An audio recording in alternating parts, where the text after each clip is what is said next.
Imaginez un instant que vous possédiez un super pouvoir. Un pouvoir qui vous permettrait d'ouvrir n'importe quelle porte, de désarmer les conflits avant même qu'ils n'éclatent, et de faire en sorte que chaque personne que vous rencontrez se sente instantanément attirée par votre personnalité. Ce pouvoir n'est pas de la magie et il ne demande aucun effort surhumain. Ce que je vais vous révéler aujourd'hui, c'est le secret des relations humaines les plus réussies. Que vous souhaitiez obtenir une promotion, améliorer vos relations de couple, ou simplement être la personne que tout le monde est ravi de voir arriver dans une pièce, il existe des principes universels qui fonctionnent à tous les coups. Nous allons plonger ensemble dans la Bible absolue du leadership et de la communication. Comment se faire des amis de Dale Carnegie. Restez bien attentifs, car ce que vous allez apprendre aujourd'hui va radicalement transformer votre manière de voir le monde et d'interagir avec les autres. Mais avant de plonger dans ces secrets, j'ai une opportunité incroyable pour vous. Tout ce dont nous allons parler aujourd'hui est tiré du chef-d'œuvre de Dale Carnegie. C'est un livre dense, riche en exemples, et la meilleure façon de l'assimiler, c'est de l'écouter pendant que vous faites autre chose. Que ce soit en voiture, en faisant du sport ou en cuisinant. En ce moment, vous pouvez obtenir ce livre audio tout à fait gratuitement, grâce à l'offre d'essai d'Audible. Il vous suffit de cliquer sur le lien dans la description de cette vidéo. Et le plus beau dans tout ça, si vous décidez que l'abonnement n'est pas pour vous, vous pouvez annuler à tout moment, ne rien payer du tout, et vous gardez quand même le livre audio gratuitement et à vie. C'est un cadeau sans aucun risque qui peut changer votre vie. Alors profitez-en dès maintenant en cliquant sur le lien ci-dessous. Entrons maintenant dans le vif du sujet.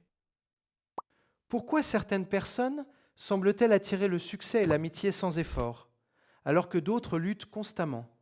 La réponse tient en une phrase. Elles maîtrisent les techniques fondamentales pour influencer les autres. La première règle d'or, et sans doute la plus difficile à appliquer, est celle-ci. Ne critiquez pas, ne condamnez pas et ne vous plaignez pas. Pourquoi? Parce que la critique est vaine. Elle met l'autre sur la défensive et le pousse à se justifier.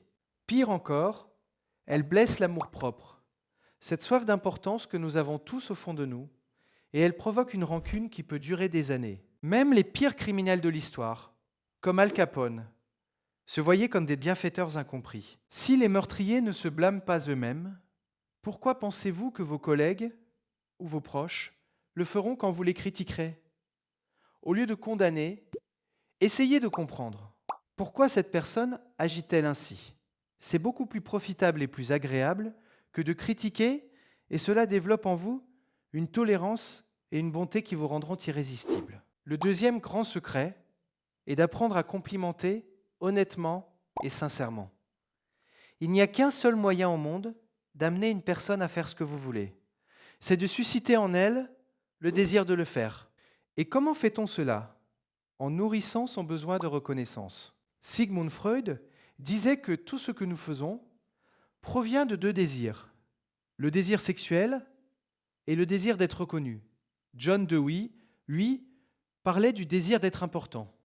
C'est un besoin aussi profond que la faim. Pourtant, nous passons notre temps à critiquer et nous oublions presque toujours de louer les mérites des autres. Attention, je ne parle pas de flatterie, qui est creuse et fausse. Je parle d'appréciation sincère. Apprenez à voir le bon chez les autres et dites-le leur. Un compliment sincère peut marquer une vie entière. La troisième technique fondamentale est de savoir motiver les autres pour faire ce que vous proposez. Si vous voulez influencer quelqu'un, ne lui parlez pas de ce que vous voulez.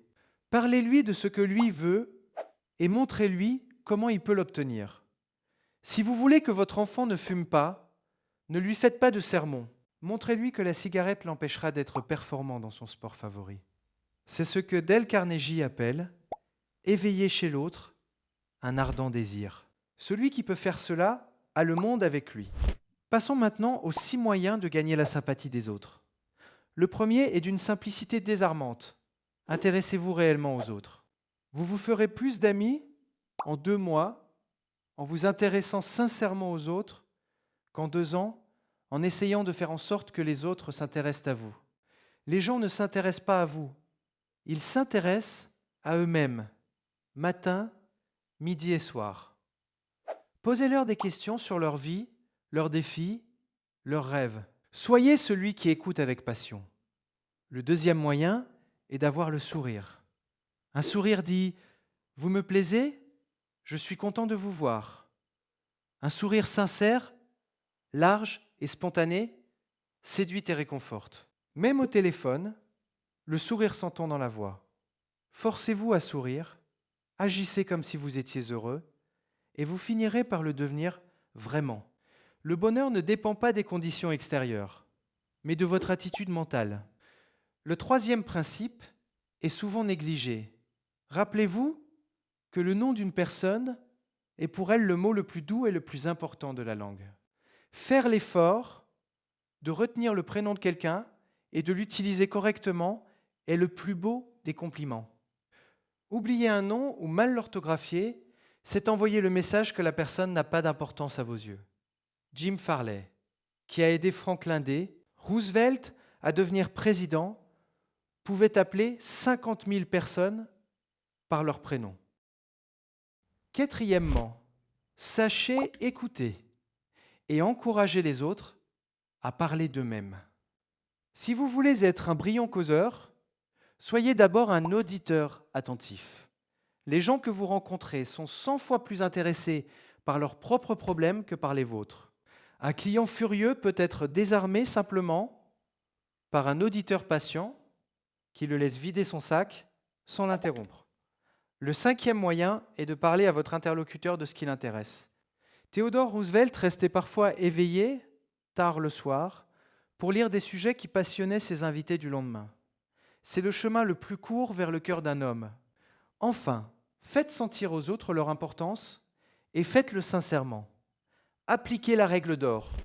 Traitez les autres comme vous aimeriez être traités. De petites phrases comme « Excusez-moi de vous déranger » ou « Auriez-vous l'amabilité » sont l'huile qui lubrifie les relations humaines.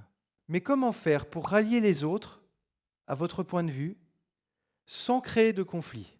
C'est là que la diplomatie entre en jeu. La première règle est d'éviter les controverses. Le seul moyen de sortir vainqueur d'une discussion, c'est de l'éviter. 9 fois sur 10, chacun repart plus convaincu que jamais d'avoir raison. Si vous gagnez la discussion en humiliant l'autre, vous avez en réalité perdu, car vous avez créé un ennemi. Un homme convaincu malgré lui garde toujours le même avis. Deuxième règle, respectez les opinions de votre interlocuteur. Ne lui dites jamais qu'il a tort. C'est un coup direct porté à son intelligence et à son orgueil.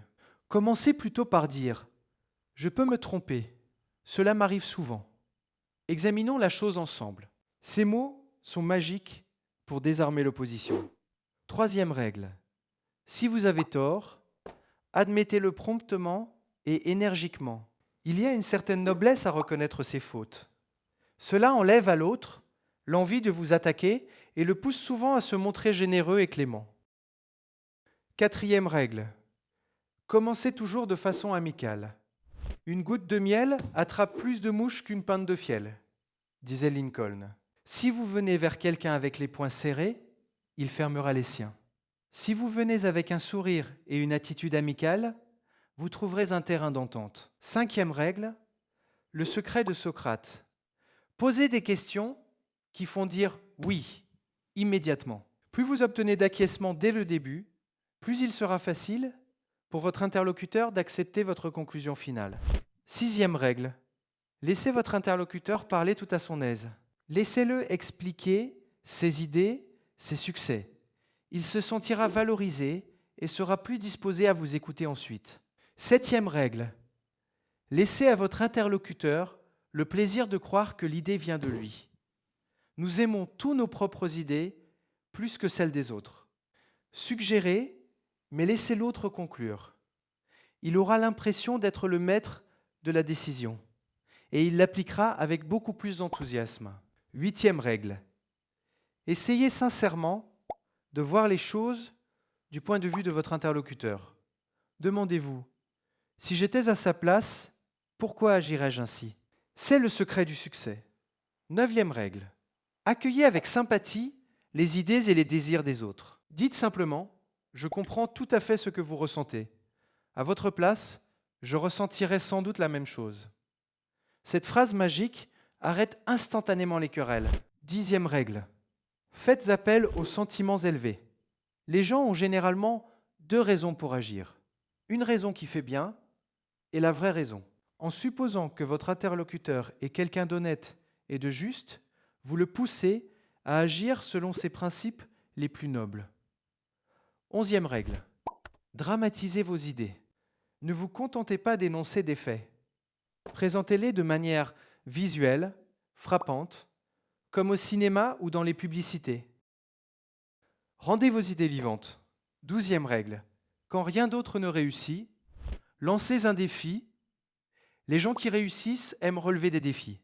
C'est le désir de se surpasser qui fait avancer le monde. Enfin, pour être un véritable leader, vous devez savoir modifier l'attitude des autres sans les irriter. Commencez par des éloges sincères avant de faire une remarque. Attirez l'attention sur les erreurs de manière indirecte. Parlez de vos propres erreurs avant de critiquer celles des autres. Posez des questions au lieu de donner des ordres directs. Laissez votre interlocuteur sauver la face. Louez le moindre progrès, même minime. Donnez à l'autre une belle réputation à mériter. Encouragez-le en montrant que l'erreur est facile à corriger. Et enfin, faites en sorte que l'autre soit heureux de faire ce que vous lui suggérez. Toutes ces techniques peuvent paraître nombreuses, mais elles reposent sur un socle unique, le respect et l'amour sincère de son prochain. En mettant l'autre au centre de votre attention, vous ne devenez pas seulement influent, vous devenez une source d'inspiration et de bonheur pour votre entourage. Si vous voulez approfondir ces principes et découvrir tous les exemples fascinants que Dale Carnegie partage dans son livre, n'oubliez pas que vous pouvez le télécharger gratuitement en version audio sur Audible. Le lien est juste là, dans la description.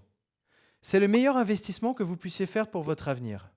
Et cela ne vous coûte absolument rien avec l'offre d'essai. Cliquez sur le lien, récupérez votre livre gratuit et commencez dès aujourd'hui à transformer vos relations. Si vous avez aimé cette vidéo, n'hésitez pas à lâcher un pouce bleu, à vous abonner pour ne manquer aucun de nos guides sur le succès et le leadership. Et dites-moi en commentaire lequel de ces principes vous allez tester dès demain. Merci d'avoir regardé et souvenez-vous, votre influence commence par votre capacité à vous intéresser aux autres. À bientôt sur Vision Élite.